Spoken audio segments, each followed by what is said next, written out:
नमस्कार दोस्तों, मैं CS के अग्रवाल और CS प्रोफेशनल ओल्ड सिलेबस दिसंबर 2020 के क्वेश्चन पेपर विद सॉल्यूशंस। तो ये हम लोग क्वेश्चन नंबर 1 सॉल्व कर रहे हैं। पार्ट ए डायरेक्ट टैक्स का है और सारे क्वेश्चंस कंपलसरी है और इंटरनल चॉइसेस हैं। और हमने DT जो 30 नंबर का है उसको हमने ये कहा है कि भैया ये 30 नंबर का DT बहुत ज़्यादा लेंदी है अगर आप सब कुछ करने की कोशिश करेंगे। तो हमने एक स्ट्रैटेजी बनाई हुई है कि मैंने ये कहा था कि मैं पक्का करता हूँ 15 से 20 नंबर आपको आएंगे मैं जितना पढ़ा रहा हूँ। तो अब इसको सॉल्व करते हैं। क्वेश्चन नंबर 1 कंपलसरी क्वेश्चन है क्योंकि ये सॉल्व करना ही पड़ेगा। अब इसमें क्वेश्चन नंबर 1 में अगर आप देखेंगे ये वाला क्वेश्चन मैं सॉल्व करता हूँ। Anirudh resident individual age 57 years वगैरह वगैरह लिखा हुआ है। Gross rent receipt for let out property 3,60,000 है और उसमें interest paid on housing loan taken for construction of the let out property 4,80,000 है। ये दोनों का ये जो लेट आउट प्रॉपर्टी का जो सॉल्यूशन आप इनकम फ्रॉम हाउस प्रॉपर्टी जो एग्जीक्यूटिव वाला नॉलेज है उससे आपको बहुत आराम से ये हो जाएगा। तो इसको सॉल्व कैसे करना, 3,60,000 इसमें 30% स्टैंडर्ड एक्शन और 4,80,000 पूरा इंटरेस्ट माइनस हुआ क्योंकि लेट आउट प्रॉपर्टी है। तो इसका जो आंसर आ रहा है वो ये आ रहा है 2,28,000 हाउस प्रॉपर्टी का लॉस है। अब ये 2,28,000 जो हाउस प्रॉपर्टी का लॉस है क्या वो सेट ऑफ होगा? बोला अगर आप सेम ईयर में सेट ऑफ करते हैं तो maximum 2 lakh he set of हो सकता है और ये 2 लाख सेट ऑफ हम लोग कहां से करेंगे? ये हम लोग सेट ऑफ कर रहे हैं 2,72,000 से, करेक्ट है। और ये loss suffered in cotton trading business 4,30,000 है। तो हम लोग इसको भी कहां से सेट ऑफ करेंगे? इसको तो सबसे पहले मैंने हाउस प्रॉपर्टी का लॉस सेट ऑफ कर दिया, उसके बाद 4,30,000 का लॉस यहां सेट ऑफ कर दिया। या फिर मैं ये भी कर सकता था, मैं पूरा का पूरा 4,30,000 यहां से भी सेट ऑफ कर सकता था 2,72,000 से।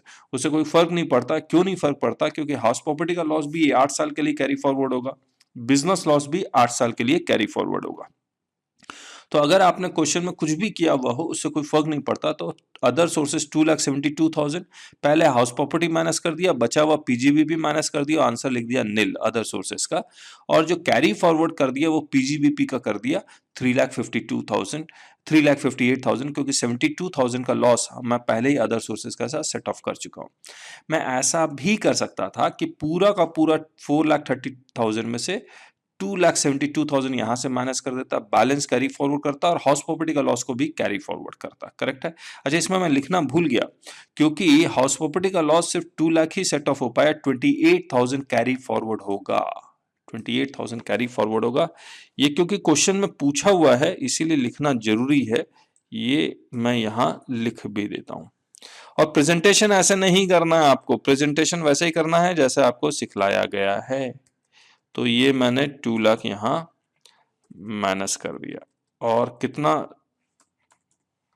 कैरी फॉरवर्ड होगा 28,000। तो ये क्वेश्चन में पूछा गया है कि indicate also the items of losses which can be carried forward to subsequent years. तो कौन कौन से लॉसेस? हाउस प्रॉपर्टी का लॉस कैरी फॉरवर्ड होगा 28,000 और बिजनेस लॉस 3,58,000 कैरी फॉरवर्ड होगा। अब इसमें एक कहानी ये है जो हमने ऑब्वियसली आपको हमने नहीं पढ़ाया है, तो बीइंग ऑनेस्ट वो ज़्यादा अच्छा है। ये मैंने नहीं पढ़ा है क्योंकि इतना ज़्यादा वास्ट सिलेबस है कि बहुत सब कुछ पढ़ाना बहुत मुश्किल है। मुझे नहीं पता ये आएगा। अगर मैं सेक्शन 68 पढ़ाता हूँ तो मुझे 69, 69A, B, C सब पढ़ाना चाहिए, है ना। तो इसीलिए क्योंकि अगेन वही स्ट्रैटेजी के रूप में हम लोग इसको नहीं पढ़ाते हैं, लेकिन आया है तो करते हैं इसको। Unexplained cash credit in books section 68 में इसको इनकम मान लेंगे और इस इनकम पे जो रेट ऑफ टैक्स है वो 60% है, 60 115 BBE में लिखा हुआ है। और फाइनेंस एक्ट में देखेंगे तो 25% सरचार्ज कंपलसरी है और 4% हेल्थ एजुकेशन सेस। तो ये अमाउंट आपको देना होगा। You are required to compute the total income. तो टोटल इनकम आएगा 15 लाख क्योंकि बाकी सब कुछ सेट ऑफ हो गया है। टोटल इनकम आएगा 50 लाख एंड अमाउंट ऑफ जो टोटल टैक्स है इस पे 60% flat plus 25% surcharge plus 4% cess. तो ये आंसर आएगा unexplained cash credit fully taxable and no deduction is allowed. तो ये जो लॉसेस है ये इस 15 लाख के साथ सेट ऑफ नहीं हो सकता है, इसीलिए इसको हमने कैरी फॉरवर्ड कर लिया। और 60% 115 BBE में लिखा हुआ है, सरचार्ज फाइनेंस एक्ट के सेक्शन 2 में लिखा हुआ है और ये फाइनेंस एक्ट 2016 में आया, if I correctly remember. Health education से 4%। तो ये 9 lakh 60% of 15 lakh, surcharge 25% of 9 lakh और हेल्थ एजुकेशन सेस 4% ऑफ 11,25,000। तो ये जो टोटल टैक्स आपका बनेगा वो 11,70,000 बनेगा। ये जो आप पीडीएफ देख रहे हैं ये आप डाउनलोड कर सकते हैं जब ये हम लोग पूरा का पूरा रिकॉर्डिंग हमारा कंप्लीट हो जाएगा। तो 11,70,000 इज द आंसर। तो टोटल जो आंसर कैरी फॉरवर्ड दोनों लॉसेस का और 11,70,000 ये आंसर लिख सकते हैं। कैरी फॉरवर्ड आप चेंज भी कर सकते हैं, आपका चेंज इसमें आंसर चेंज हो सकता है अगर आपने एंटायर पीजीबीपी का लॉस अदर सोर्सेस के साथ सेट ऑफ किया होगा तो ये हो गया। अब क्वेश्चन नंबर 1A हो गया। अब हम लोग क्वेश्चन नंबर 1B करते हैं। तो अब ये मान के चलिए मेरी स्ट्रैटेजी के अकॉर्डिंग 5 नंबर में से आपको इसमें 2 नंबर मिलेंगे जितना हमने पढ़ाया आपको, जितना आप वो कर देते हैं। आप टैक्सी तो कैलकुलेट नहीं कर पाते, बाकी सब कुछ कर पाते हैं आप। अब आते हैं बी में। Examine and explain by giving reasons in brief as to the correctness or otherwise of each of the following statements in the context of the provisions contained under the Income Tax Act 1961. Again, every person who during the previous year was a partner of a firm or a legal representative of any deceased partner shall not be liable jointly and severally to pay the amount of tax penalty or other sum payable by the firm. ऐसा नहीं है। Section 188A कहता है कि partner shall be jointly and severally liable. अगर कोई partner की death हो गई है तो उसके legal representative will be jointly and सभी पार्टनर्स मिला के they will be liable for the tax. तो ये अगेन एग्जीक्यूटिव का ये नॉलेज था जिसको आप बहुत आराम से कर सकते थे। इसके बाद आते हैं the application before the authority for seeking advance ruling. Advance ruling हम लोग बहुत अच्छी तरह से करवाते हैं। Is to be file in triplicate, basically ये क्वाड्रिप्लिकेट है। तो and accompanied by fees of 10,000। Fees 10,000 जरूरी नहीं है, चेंज भी है, 10,000 भी है, उससे ज्यादा भी है, लेकिन मिनिमम फीस तो इतनी है ही। और 245Q इज द सेक्शन क्वाड्रिप्लिकेट। तो ये भी बहुत आराम से कर सकते थे आप। Specified domestic transactions in case of an SSC means any business transaction between the SSC and other persons as referred to in this. सिर्फ यही सेक्शन नहीं है, और भी बहुत सारे सेक्शंस इसमें रेफर्ड हैं। और ये अमाउंट ठीक लिखा हुआ है कि aggregate value of such transaction in the previous year exceeds 20 crore. ये करेक्ट है, सेक्शन 92BA आप चेक कर लीजिएगा। ये हम लोग ने नहीं पढ़ाया था आपको। फिर दोनों ये fourth, impermissible avoidance arrangement results directly or indirectly in the misuse or abuse of the provisions of IT Act and subject to the applicability of GAR. Tax avoidance cannot be considered at par as tax evasion since it is usually done by taking advantage of loophole without any infringement of taxation law so that least taxes are attracted. Section 96 आपको basically discuss करना था। और जब मैं आपको tax पढ़ा रहा था तो मैंने बहुत सारे ऐसे एग्जांपल्स लिए थे टैक्स अवॉइडेंस के। तो मुझे उम्मीद है कि आप लोग इसको कुछ ना कुछ तो लिख के आएंगे। और जो सी पार्ट है वो अगेन पूरा का पूरा गार के ऊपर है। अगेन सेक्शन 96 पूरा डिस्कस करना था आपको। तो ये था क्वेश्चन नंबर 1। और जितना हमने पढ़ाया है, मैं ये नहीं कहता कि आपको 15 के 15 आएंगे, लेकिन आप इसमें से 10 मार्क्स बहुत आराम से स्कोर कर सकते हैं। 10 मार्क्स नहीं, 8 मार्क्स, क्योंकि मुझे लगता है इसमें 2-3 आएगा और इसमें 1-2 आप कितना इसमें लिख पाएंगे भगवान बोले, 6 2 8 से ज़्यादा जो हमने पढ़ाया उसके अकॉर्डिंग आप करते तो। अब हम लोग आते हैं क्वेश्चन नंबर 2 में। क्वेश्चन नंबर 2 देखते हैं। अगेन ये जो क्वेश्चन नंबर 2A है, ये एडवांस प्राइसिंग एग्रीमेंट से रिलेटेड है। इसको मैं पूरी अच्छी तरह से आपको बता देता हूं। एडवांस प्राइसिंग एग्रीमेंट में रोल बैक का प्रोविजन है। इसमें रोल बैक का प्रोविजन क्या है, ये मैं आपको इसमें 1 मिनट मुझे प्रोविजन दिखलाने दीजिए। तो ये इनकम टैक्स का हमने वेबसाइट खोला हुआ है, सेक्शन 92CC, और ये एडवांस प्राइसिंग एग्रीमेंट है। लेकिन इस एडवांस प्राइसिंग एग्रीमेंट से उन्होंने क्वेश्चन पूछा है वो सब सेक्शन 9A का पूछा, रोल बैक का। इसमें सिर्फ रोल बैक की कहानी लिखी हुई है, लेकिन असली कहानी रूल्स में लिखी हुई है। जो rule 10F, 10G, 10H, 10I, उसके आगे भी है 10MA करके है। तो हमने क्या किया, एक बार मैं रूल 10MA अगर पढ़ेंगे तो ये role back of the agreement आपको नजर नहीं आ रहा होगा, मैं आपको role back of the agreement, मैं इसका आपको थोड़ा सा आइडिया दे देता हूं ताकि आपको समझ में आए। इस पूरे क्वेश्चन का जो सॉल्यूशन है वो उसको हमने यहां लिखा है। देखिए इसमें एडवांस प्राइसिंग एग्रीमेंट इनका जो एप्लीकेबिलिटी आई थी वो असेसमेंट ईयर 2021 से आई थी। ये देखिए, Janak Poly Fibers Limited has entered into APA on 10th January 2020 to determine the ALP for the transaction entered with this by stating that previous year 1920 is the first of the consecutive previous year. Previous year 1920 यानी कि assessment year 2021। तो assessment year 2021 में जो advance pricing agreement enter हो गया assessment year 2021 के लिए, और वो जो प्राइस एंटर हुआ था advance pricing agreement that was 13,500। तो ये यहां भी 13,000 में 500 ही लिख देता हूं, करेक्ट है। अब assessment year 2021 onwards APA applicable होगा, करेक्ट है। ये कह रहा है, नाम देखिए, रोल बैक प्रोविजन, यानी कि अगर असेसमेंट ईयर 2021 में हमारा एपीए एग्रीड हुआ है 13,500, क्या मैं पिछले सालों में ये 13,500 अप्लाई कर सकता हूं या नहीं कर सकता हूं, रोल बैक। तो इसी रोल बैक कर सकता हूं नहीं कर सकता हूं, उसके लिए section 92CCC sub section 9A यहां हमने लिखा भी है, ये रहा 92CC sub section 9A, rule 10F 10M में फिर एक सर्कुलर भी आया। तो ये तमाम चीजें आपको पढ़नी थी, ऑब्वियसली इसको हमने नहीं पढ़ा है आपके, लेकिन हमारे पास चॉइस भी है ना, तो चॉइस में निकल जाएगा, आपको कोई घबराने वाली बात नहीं है, 5 नंबर का ही बात है। अब इसमें देखिए 13,500 APA roll back assessment year 2021 और फ्यूचर असेसमेंट ईयर्स के लिए 13,500 एक्सेप्ट है, इनकम टैक्स डिपार्टमेंट एक्सेप्ट कर रहा है। लेकिन पिछले सालों का क्या ये 13,500 क्या पिछले सालों के लिए अप्लाई होगा या नहीं होगा, उसी के लिए रूल 10MA है, role back of the agreement, क्या ये पॉसिबल है या नहीं है।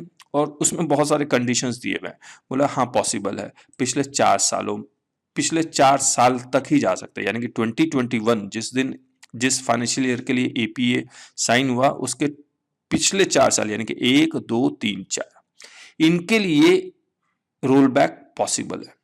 लेकिन उसमें भी कुछ कंडीशंस दिए हुए हैं। क्या कंडीशंस दिए हुए हैं कि अगर ये 13,500 अप्लाई करने से इनकम कम होती है तो फिर रोल बैक अप्लाई नहीं होगा। तो अगर मैं ये 13,500 यहां अप्लाई करता हूं, यहां पर 16-17 में already ALP arm length price decided था 14,000, 14,000, 13,200, 13,200, लेकिन इन दोनों सालों में अगर मैं एपीए अप्लाई करता हूं तो इनकम कम होगी, तो यहां पर ये रोल बैक अप्लाई नहीं होगा। लेकिन इन दोनों सालों में रोल बैक अप्लाई हो जाएगा, क्योंकि इसको अप्लाई करने से इनकम बढ़ रही है। लेकिन इसमें भी कहानी दी हुई है कि जितना मैंने इनकम शो किया है वो एक्सेप्ट हो जाएगा, लेकिन ये क्वेश्चन में लिखा हुआ नहीं है। तो आप ये जितना क्वेश्चन पूछा है, roll back will be applicable, yes it will be applicable. तो अगर मैं पहला है, can the assessing officer apply the roll back provisions for the assessment year 12-13 to 15-16, तो आप लिखेंगे नो, क्योंकि 4 साल ही तक जा सकते हैं, तो ये 4 साल में NA हो गया, not applicable. In the given situation and the set of facts, state the year for which the APA cannot be applied. तो cannot be applied 4 साल पीछे से तो जाएंगे, लेकिन 16-17 और 17-18 के लिए APA अप्लाई नहीं होगा, क्योंकि इनकम कम हो रही है। What will happen to the assessments which have already been completed and are pending because of entering into an APA? Rollback provisions are applicable. Only conditions is that the return of income should be filed in time and the transfer pricing audit TP audit report should also be filed. तो ये कहानी आप पढ़ेंगे roll back of the agreement में। The agreement shall contain roll back provision in respect of international transaction subject to the following, namely international transaction same है, return of income 139 subsection 1 के according due date तक file हो चुकी है, audit report international transaction की audit report file हो चुकी है, प्लस आप अप्लाई करेंगे। तो ये सब कुछ कहानियां लिखी हुई हैं जो आपको पढ़ना पड़ेगा। अब हम लोग क्वेश्चन 2B में आते हैं। बहुत ही आसान सा क्वेश्चन है, Explain the manner and the means by which taxes to be levied on the income of a non-resident assessee can be recovered under the Income Tax Act 1961 section 173। और ये हमने डिस्कस किया हुआ है, एजेंट से recover कर सकते हैं हम लोग टैक्सेस, एंड टीडीएस के थ्रू रिकवर होगा सेक्शन 195 में। तो 173 में दोनों बातें लिखी हुई हैं, एक तो टीडीएस और दूसरा एजेंट, 163 और 195। मैं यहां लिख देता हूं, 163 एजेंट वाला है और टीडीएस वाला है 195। तो ये इतने सारे सेक्शंस हैं जो एप्लीकेबल होंगे। इसके बाद examine the correctness of the following statements and provide answer with reference to the provisions contained under the income tax act. इसने एसबीआई से एजुकेशन लोन लिया हुआ है और वो पढ़ेगा आउटसाइड इंडिया, तो क्या वो इंटरेस्ट का डिडक्शन क्लेम कर सकता है या नहीं कर सकता? बिल्कुल कर सकता है, एटीई में। तो इंडिया में पढ़े या इंडिया के बाहर पढ़े, उससे कोई फर्क नहीं पड़ता। तो second part, subscription to notified bonds of NABARD would qualify for deduction under section 80C of the income tax act. तो आंसर आएगा यस। तो अगेन ये हमने निकाल लिया नाबार्ड में 80C। तो ये अगेन एग्जीक्यूटिव का नॉलेज है जो बहुत अच्छी तरह से आपको काम आएगा। अब आते हैं सी पार्ट में। सी पार्ट है अगेन बहुत ही आसान सा question. Anand provides the following details of particulars of his income this. आपको ये बताना है कि इसकी इनकम, टोटल इनकम, अगर उसका रेजिडेंशियल स्टेटस रेजिडेंट है या फिर नॉन रेजिडेंट है। अब रेजिडेंट में ऑर्डिनरी और नॉट ऑर्डिनरी बताया नहीं है, हमने तो तीनों लिख के आंसर निकाल दिया है। तो आपको भी पता है कि इंडियन इनकम फॉरेन इनकम का डिफरेंस निकाल लीजिए, उससे आंसर आ जाएगा। तो shares of XYZ limited an Indian company, तो इंडियन कंपनी के शेयर्स आप वर्ल्ड में कहीं भी बेचेंगे वो इंडियन इनकम है, चाहे आपका रेजिडेंशियल स्टेटस रेजिडेंट हो या नॉन रेजिडेंट हो, OR हो या NR हो, हर किसी को टैक्स देना पड़ेगा। तो हमने ये सब जगह ले लिया। इसके बाद है interest received on bonds from government of India, again Indian income है, हर कोई देगा टैक्स, चाहे रेजिडेंट है या नॉन रेजिडेंट है।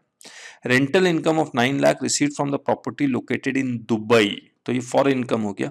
अब ये इनकम जो दुबई में फॉरेन इनकम है, ये इंडिया में रिसीव्ड होगी तो टैक्सेबल होगा, तो इंडिया में रिसीव नहीं हुई है, तो 9 लाख रुपया जो टैक्सेबल होगा वो सिर्फ R-OR के केस में होगा, बाकी जगह नहीं होगा, तो हमने टैक्स नहीं किया। फिर income of 1,80,000 earn from textile business in Sri Lanka, again ये फॉरेन इनकम है, और फॉरेन इनकम है तो ROR तो देगा टैक्स, और RNOR तभी देगा when it is controlled from India, and this controlled from India, तो 180 हो गया, लेकिन NR नहीं देगा, NR का हमने मना कर दिया। तो ये हमने आंसर निकाल लिया। अब अगर मैं इसको देखूं, अगर आप ये चॉइस कर रहे होते तो ऑब्वियसली आपको ये 10 मार्क्स तो मिलते ही मिलते।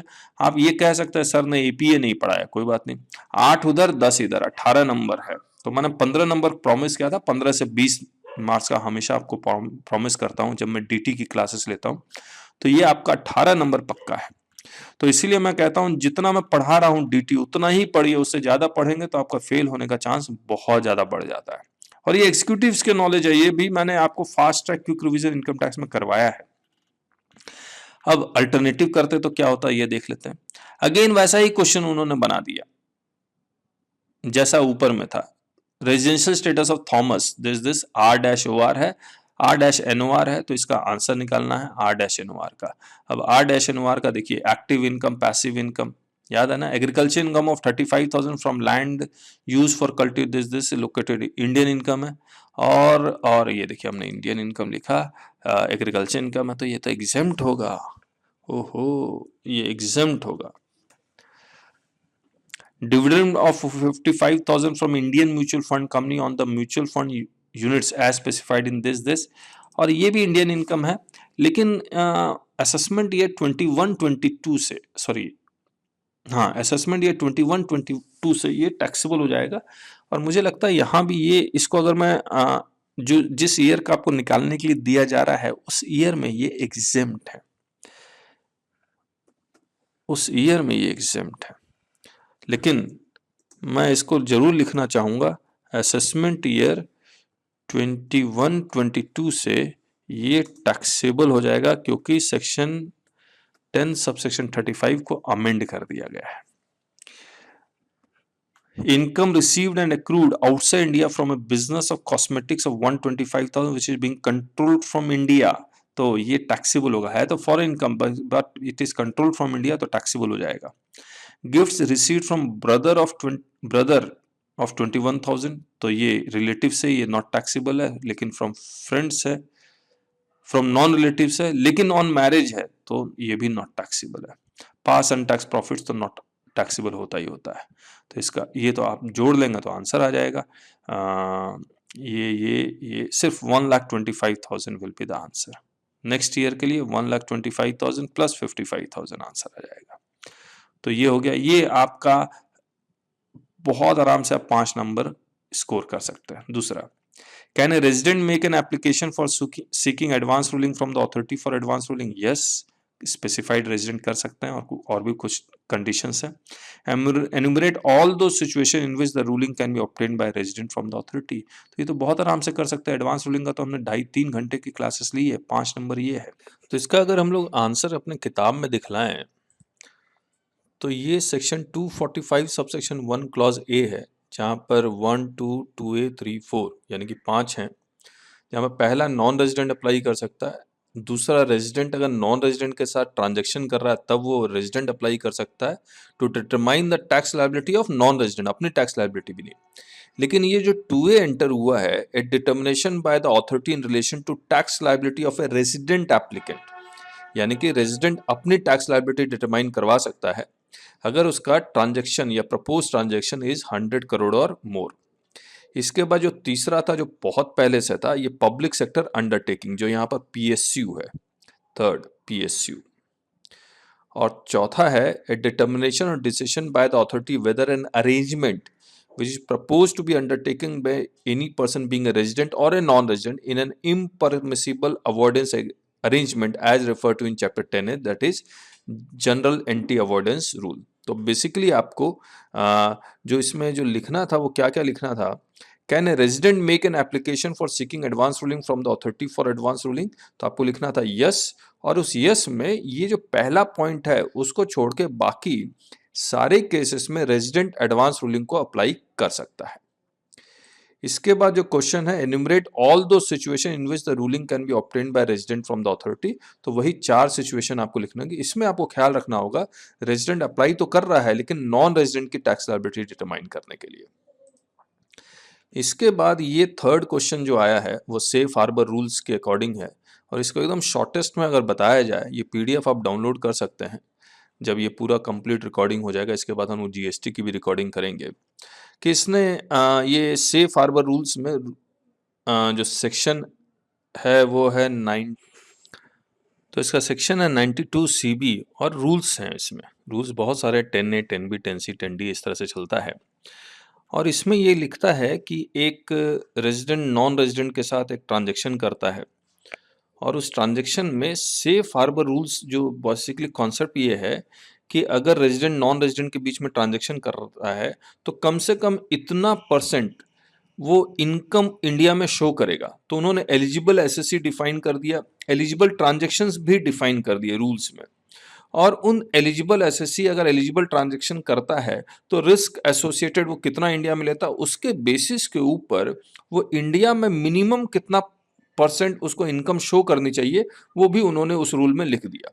तो अगर आप ये क्वेश्चन पढ़ेंगे तो ये Lanka win Pty Inc of UK incorporated in London is a specified foreign company and is a non-resident.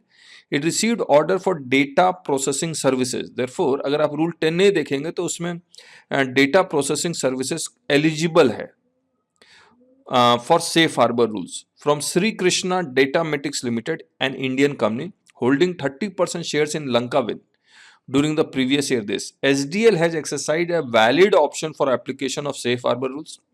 और उस सेफ हार्बर रूल्स में लिखा हुआ है, assume that the operating margin required to be shown under the safe harbor rules for the given gross receipt is 18% under rule 10D under rule 10TD। तो उसको कम से कम 18% profit margin India में show करना पड़ेगा। फिर उन्होंने इस क्वेश्चन में लिखा हुआ है कि value of international transaction entered into between both is 110, जिसमें से कहने का मतलब 110 करोड़ रुपया इंडिया आता है, जिसमें से ऑपरेटिंग एक्सपेंसेस 93 और ऑपरेटिंग मार्जिन 17 है। तो मैं अगर 17 को 110 से डिवाइड करूं तो 15.45% है। तो ऑब्वियसली अगर ये 15.45% और as per safe harbour rules वो कम से कम 18% होना चाहिए, तो इनको एडजस्टमेंट करना पड़ेगा। अब क्वेश्चन है, in this backdrop you are required to examine and answer in the context of provisions contained under the Income Tax Act the following issues: whether the two companies are the associated enterprise, yes, as per section 92A कम से कम 26% holding हो, वो है 30% है, and the transaction between them is an eligible transaction, तो 92B में international transaction होना चाहिए, plus as per safe harbour rule it should satisfy the condition of rule 10TC also, और रूल 10TC आप देखेंगे तो उसमें it satisfies the condition. Whether SDL is an eligible SSE for the transaction with LI, yes, rule 10TB. Whether the results shown by SDL be acceptable to the department, तो no, क्योंकि कम से कम 18% होना चाहिए. Or will SDL be required to make primary adjustment? Yes. तो it will not be acceptable and they are required to make primary adjustment, तो उसको 18% तक लेके आना होगा, तो रूल 10TB। तो इतना ही है, तो ये कंप्लीट हो गया। अब हम लोग जो नेक्स्ट वीडियो डालेंगे आपके साथ डिस्कस करेंगे वो है जीएसटी का। मैं इतना देर रुक इसलिए गया क्योंकि आज आखिरी एग्जाम है, इसलिए रुक गया मैं, क्योंकि स्टूडेंट्स ने हमें कहा कि सर रुक जाइए, अभी अपलोड मत कीजिएगा, तो देयरफॉर नहीं तो ये तो हो ही चुका था, हम लोग अब अपलोड रिलीज करेंगे इसको। सो थैंक यू सो मच, और हमारी वेबसाइट विजिट जरूर कीजिएगा taxbykk.com, जहां पर आपको बुक्स और क्लासेस दोनों मिलेगी। So thank you again, bye bye.